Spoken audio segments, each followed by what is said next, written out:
sant di leen fay sëñ Dame di kontaan bu baax di teew si encore deuxième édition wu ëttu Ndioba bi nga xam ne ni mooy organiser journée de consultation gratuite bi tey jii di le 28 juin 2025. activité bi donc ça a été planifié donc activité boo xam ne dañ ko organiser avec ëttu Ndioba. Moi je suis docteur Diop donc Cheikh Sadibou président de la commission mais là on dit président de la commission mais à la commission il y a plusieurs personnes ici associées. Donc en dehors de commission médicale bi il y a la commission d'organisation, il y a la commission information, recherche de finances, etc., etc. Donc il y a plusieurs commissions et on a commencé à travailler là-dessus depuis plusieurs années. Donc depuis qu'on a commencé à travailler là-dessus, ça fait presque 6 mois. Donc on a planifié l'organisation de cette journée de consultation du 28 juin. Et tey jii mën nañu wax ni vraiment ça a été un succès parce que à la fois la planification a été efficace parce que dañu dem ci quartier yi ak bàjjenu gox yi ak ASC yi ak yëpp ñu dem inscrire nit ñi ci consultation bi et on avait recensé au total presque plus de 1200, près de 1200 personnes qui se sont inscrites ci plusieurs spécialités. Donc bi ñu xamee aussi yan spécialité la ñu gën a laajte c'est la ñu indi aussi spécialistes yu mel noonu donc en particulier am na cardiologie avec le professeur Adama Kane qui a amené également ses collègues. Il y a aussi la pédiatrie avec notamment le chef de service de pédiatrie de l'hôpital régional de Thiès, notamment le docteur Makhtar Gueye qui s'est présenté et qui a consulté plusieurs enfants. Ensuite il y a les consultations rhumato, dermato, diabéto. Ensuite il y avait la consultation urologie ainsi que d'autres spécialités, notamment la gériatrie, l'ophtalmologie, et ne pas compter également la consultation bucco-dentaire. Donc vraiment consultation yu bari am nañu ci biir tey jii journée bi. Nonobstant ça, donc on a à cette heure-ci, présentement, on a vu presque près de 700 personnes environ. Donc je pense que c'est même au-delà.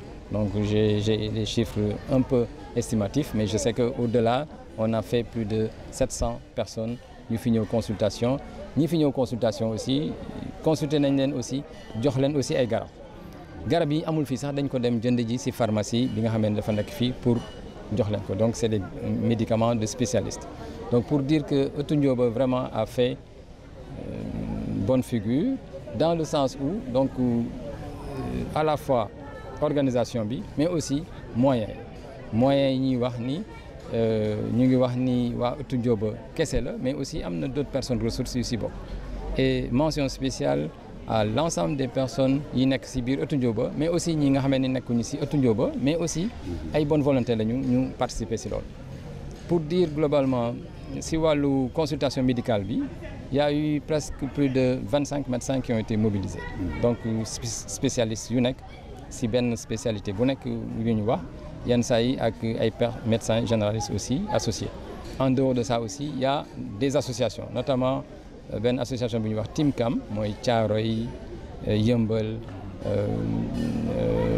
Boune etc. Donc ñoom aussi chaque année dañuy ñëw associés donc ils ont amené également des médecins. Il y a aussi l'AYN assistance médicale notamment avec le docteur Ablaye Mbaye. Il y a aussi une école de formation santé que je citerai volontiers le nom, IPFOS, qui a amené également ses étudiants qui sont au nombre de 45 qui sont venus pour appuyer également. À la fois Dil Constanti, à la fois également un entraînement pédagogique. Donc pour dire simplement qu'il y avait près d'une centaine de personnes donc qui se sont mobilisés autour de la consultation médicale donc personnel médical boolewul nag ñi nga xam ne dañ leen fekk ci fii Thiès mooy sage-femme poste de santé bi mooy ICP bi ak son personnel ak CDS bi aussi qui nous ont appuyés mais également ay personnes ressources yoo xam ne ñu ngi dëkk Thiès je peux citer docteur Dité je peux citer la sage-femme qui vient de Ngoundiane et cetera donc vraiment bari na lool ñoo xam ne ñëw nañ fii ci consultation bi permettre ñu atteindre au moins à 16 heures notre objectif de voir le maximum c'est-à-dire plus de 60% des personnes yi nga xam ne inscrire nañu. Vraiment loolu am na njariñ bu baax ñu ngi remercier vraiment tout le groupe de ëttu Ndioba et en particulier le coordinateur Tafaba et toute l'équipe. bu ñu remercier le coordonnateur, donc on remercie tout Ëttu Ndioba et on remercie au-delà aussi la presse, parce que aussi sans la presse on ne peut pas vulgariser ça. Yéen a tax aussi nit ñi adhérer à cet objectif-là. Dernier point bi mooy souligner mooy que li ñu si constaté, il y a eu quelques cas yoo xam ne on a été obligé de les référer ou bien de mettre des fiches de référence pour que ñu mën leen suivre à l'hôpital. Mais la plupart ñi fi ñëw fii dañ leen jox ay traitements yoo xam ne ni dina leen au moins couvrir au moins 1 mois de traitement balaa ñu demaat gisat seen médecin consultant. Vraiment c'est une bonne chose et je pense que aussi pour le poste de santé dinañ def tout pour que poste de santé bi gën a am ay moyens yoo xam ne ni à la fois médicaments, moyens matériels pour que vraiment poste de santé bi répondre aux besoins de services de santé si quartier bi inchallah.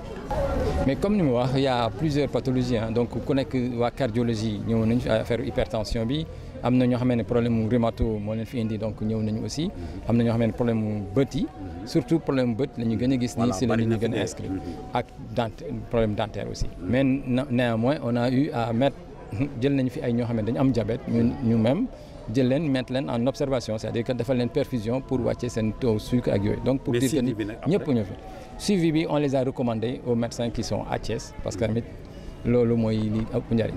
Voilà donc médecins yi nga xam ne ñoo nekk Thiès aussi ñu suivre leen pour que ñu mën a def traitement yi de façon appropriée. Donc voilà un peu globalement yi nga xam ne ni moom la ñu gën a seetlu fii. jamaa ñu ngi may waaj jox garab yi moo tax ma toog fi di. waaye tubaarkàlla garab yi am nañ ci yaakaar. ndax mag moom 70 ans moom. boo ko di ko dimbali ngir yàlla. di ko jox say garab te laaju la ko fekk baax tàmbalee fi la yem. dañuy ñaan kay suñu borom yàggal leen fii te kuñ ci jox garab te suñu borom yàlla ko saafara. ci barke Seydina Muhammad yàlla ko